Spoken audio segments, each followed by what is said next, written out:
USAID grant നേരിട്ട് കൈപ്പറ്റിയത് 86 Indian മാധ്യമ പ്രവർത്തകർ. ഇവർ US ഫണ്ട് നേരിട്ട് അവരുടെ അക്കൗണ്ടിൽ സ്വീകരിച്ചുവെന്ന് വെളിപ്പെടുത്തി നടുക്കുന്ന വിവരങ്ങൾ പുറത്തുവിട്ട RSS മുഖപത്രം.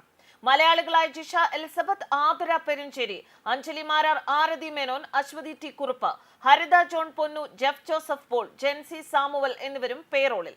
പട്ടിക പുറത്തുവിട്ട RSS മുഖപത്രം ഓർഗനൈസർ.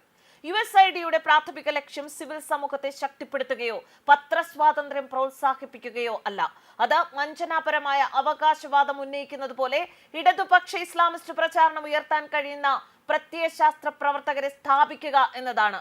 ശേഷി വർദ്ധിപ്പിക്കൽ, മാധ്യമങ്ങൾ ശക്തിപ്പെടുത്തൽ എന്ന വ്യാജേനയാണ് ഇത് അവർ ചെയ്യുന്നത്. വാസ്തവത്തിൽ ഇത് ദേശീയ സുരക്ഷയെ ദുർബലപ്പെടുത്താനും ഇന്ത്യയുടെ സാമൂഹികവും മതപരവുമായ ഘടനയെ ശിഥിലമാക്കാനും കാരണമാകുന്നു. ഇന്ത്യയിൽ മനഃപൂർവ്വം കുഴപ്പമുണ്ടാക്കാൻ തെറ്റായ റിപ്പോർട്ടുകൾ, വ്യാജ പ്രചാരണം നടത്തിയതിന്റെ ഉദാഹരണങ്ങൾ RSSന്റെ മുഖപത്രം പ്രസിദ്ധീകരിച്ചിട്ടുണ്ട്.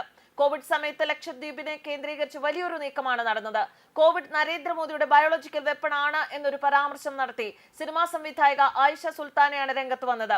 പിന്നീട് അത് സിനിമാ മേഖലയിൽ ഉള്ളവർ ഏറ്റെടുക്കുകയായിരുന്നു. വ്യാപകമായ ഒരു പബ്ലിസിറ്റിയാണ് ഈ വിഷയത്തിന് നൽകിയത്. മാധ്യമ പരിശീലനം മാത്രമല്ല, ഇന്ത്യയുടെ രാഷ്ട്രീയ വ്യവസ്ഥിതിയെ സ്വാധീനിക്കാനും USAID ശ്രമിക്കുന്നുണ്ട്.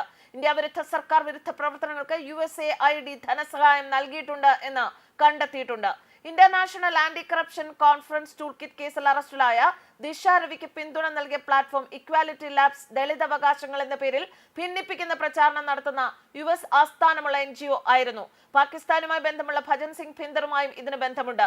ഇന്ത്യക്കെതിരെ ഗൂഢാലോചന നടത്താൻ വിദേശ ശക്തികൾ ശ്രമിക്കുന്നതായി പ്രധാനമന്ത്രി നരേന്ദ്രമോദി മുന്നറിയിപ്പ് നൽകിയിരുന്നു. 2024 ഒക്ടോബർ 8-ന് ഹരിയാന നിയമസഭാ തെരഞ്ഞെടുപ്പിന്റെ വിജയത്തിന് ശേഷം മോദി പ്രസ്താവിച്ചിരുന്നതുപോലെ ഇന്ത്യയെ സാമൂഹിക രീതിയിലും ജനാധിപത്യ രീതിയിലും ദുർബലപ്പെടുത്താൻ ഗൂഢാലോചനകൾ നടന്നിരുന്നുണ്ട് എന്ന് തന്നെയാണ് ഇപ്പോൾ പുറത്തുവരുന്ന തെളിവുകൾ സൂചിപ്പിക്കുന്നത്. USAIDയുടെ പ്രവർത്തനം നടത്താൻ ട്രംപ് ഭരണകൂടം തീരുമാനിച്ചിരുന്നു. ഗവൺമെന്റ് എഫിഷ്യൻസി വകുപ്പിന്റെ മേധാവിയായി നിയമിതനായ എലോൺ മസ്ക് അന്താരാഷ്ട്ര വികസന ഏജൻസി ഒരു ക്രിമിനൽ ഓർഗനൈസേഷൻ ആണ് എന്നും അത് പൂർണ്ണമായി പിരിച്ചുവിടണമെന്നും ട്രംപിനോട് ആവശ്യപ്പെട്ടിരുന്നു. അതിനു പിന്നാലെയാണ് അടച്ചുപൂട്ടാനുള്ള തീരുമാനം കൈക്കൊണ്ടത്. ലോകത്തെ പല പ്രധാന മാധ്യമങ്ങൾക്കും USAID പണം നൽകുന്നുണ്ട്. ഉദാഹരണത്തിന് BBC USAIDന്റെ പ്രധാന ഗുണഭോക്താവാണ്. ബ്രിട്ടനിലെ സെന്റർ ഫോർ ഇൻഫർമേഷൻ റെസിലിയൻസ് എന്ന സ്ഥാപനം തയ്യാറാക്കിയ ഒരു റിപ്പോർട്ടിനെ കുറിച്ച് BBC ഒരു വാർത്ത പ്രസിദ്ധീകരിച്ചിരുന്നു. ഇതിൽ ഖലിസ്ഥാൻവാദി പന്യനെ ആക്ടിവിസ്റ്റായും ഖലിസ്ഥാനെ ന്യായമായ ഒരു ആവശ്യമായും അവതരിപ്പിക്കാൻ ശ്രമിച്ചത് USAIDന് വേണ്ടിയായിരുന്നു എന്നാണ് പുറത്തുവന്ന വിവരങ്ങൾ. 2024 ലോക്സഭാ തെരഞ്ഞെടുപ്പിന് മുന്നോടിയായി ജാതി, ഇസ്ലാമോഫോബിയ തുടങ്ങിയ വിഷയങ്ങൾ ഉയർത്തി ഹെൻറി ലൂസ് ഫൗണ്ടേഷൻ നടത്തിയ ആഖ്യാനങ്ങൾക്ക് USAID ധനസഹായം നൽകി.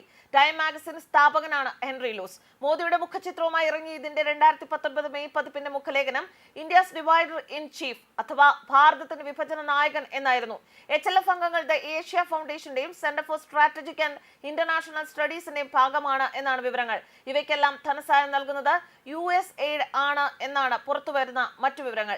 വ്യാജ വാർത്തകളെ പ്രതിരോധിക്കുന്നത് പരിശീലിപ്പിക്കാൻ ഡൽഹിയിലെ US എംബസിയും കൊൽക്കത്ത, ലക്നൌ, ഹൈദരാബാദ്, ചെന്നൈ, മുംബൈ എന്നിവിടങ്ങളിലെ അമേരിക്കൻ കോൺസുലേറ്റുകളും 2019 അവസാനം മുതൽ ഒട്ടേറെ വർക്ക്ഷോപ്പുകളും സെമിനാറുകളും നടത്തിയിരുന്നു. തീവ്ര ഇടത് ലിബറലുകളായിരുന്നു ഈ പരിശീലനങ്ങൾക്ക് നേതൃത്വം നൽകിയത്. സ്വാഭാവികമായും ഇവർ ഉന്നം വെച്ചത് ഇവരുടെ കണ്ണിലെ വലതുപക്ഷ വീക്ഷണമായ ഭാരതത്തിലെ ദേശീയ പക്ഷ നിലപാടുകളെയാണ്. ഫലത്തിൽ ദേശീയവാദികളുടെ ആശയ പ്രചരണത്തിന് തടയിടുകയായിരുന്നു ലക്ഷ്യം. ഫോർഡ് ഫൗണ്ടേഷന്റെ ഇന്റർനാഷണൽ റിസർച്ച് ആൻഡ് എക്സ്ചേഞ്ച് ബോർഡും ഒമിദ്യർ, വാപ്പോ, OSF എന്നീ സ്ഥാപനങ്ങൾ ഫണ്ടിംഗ് നടത്തുന്ന പോയിന്റേഴ്സ് പ്രോജക്ട് എന്ന സ്ഥാപനവും ചേർന്നാണ് വർക്ക്ഷോപ്പുകൾ നടത്തിയത് എന്നതാണ് വിവരങ്ങൾ. ഭാരതത്തിലെ 75,000-ഓളം മാധ്യമ പ്രവർത്തകർക്ക് പരിശീലനവും ഇത്തരത്തിൽ നൽകിയത്രേ. ഇത്തരത്തിൽ പരിശോധിച്ചാൽ കഴിഞ്ഞ 4 വർഷമായി ഭാരതത്തെ ലക്ഷ്യം വെച്ചുള്ള പ്രവർത്തനങ്ങൾക്ക് പിന്നിൽ USAIDയുടെ നിഴൽ സാന്നിധ്യമുണ്ട്.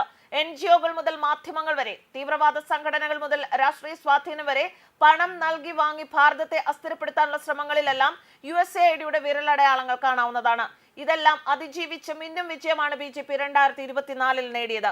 ശീതയുദ്ധകാലം മുതൽ ഭരണാട്ടിമറികൾക്ക് കുപ്രസിദ്ധമായിരുന്നു ഇന്ന് വാർത്തകളിൽ ഇടം നേടിയിരിക്കുന്ന USAID.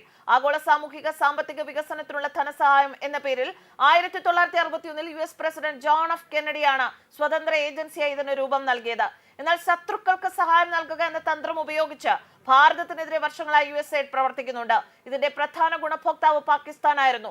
കഴിഞ്ഞ 4 വർഷം വിവിധ ശക്തികളുമായി ചേർന്ന് ജോ ബൈഡൻ ഭരണകൂടം നടത്തിയത് അനിയന്ത്രിതമായ പ്രവർത്തനങ്ങളാണ്. അതാണ് ഇപ്പോൾ പ്രസിഡന്റ് ഡൊണാൾഡ് ട്രംപ് നിർത്തിവെച്ചിരിക്കുന്നത്. News desk കർമാനൂസ്.